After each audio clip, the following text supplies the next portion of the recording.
আলাইকুম। Creativity IT টিপসের পক্ষ থেকে আমি মোহাম্মদ সাজিদ আহমেদ আজ আপনাদের সামনে অ্যাডোবি ফটোশপ সিসি প্লাস এর টুলবারের 7 নম্বর টুলের হিলিং ব্রাশ নিয়ে কথা বলবো। এর ইতিপূর্বে আমি একটি টিউটোরিয়ালে স্পট হিলিং ব্রাশ সম্পর্কে কথা বলেছি। এবার আপনাদের সামনে হিলিং ব্রাশ নিয়ে আলোচনা করব।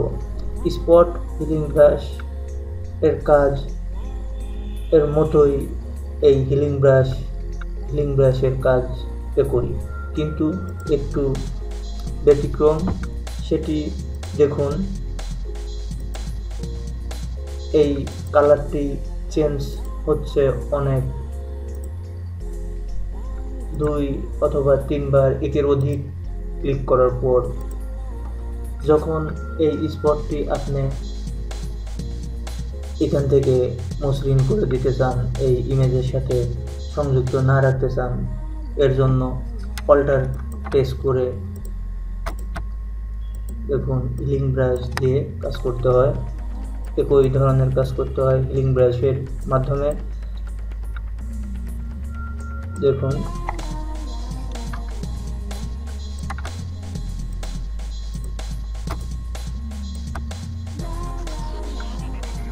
দেখুন হিলিং ব্রাশ এবং স্পট হিলিং ব্রাশে কাজ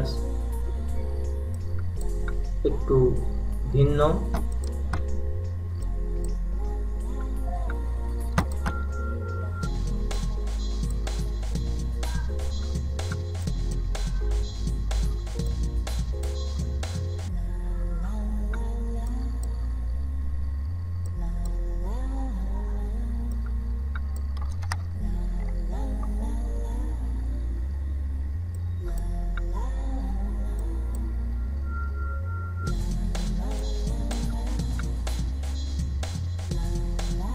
এভাবে আমরা হিলিং ব্রাশ এর মাধ্যমে একটি ছবিকে স্পট মুক্ত করতে পারি।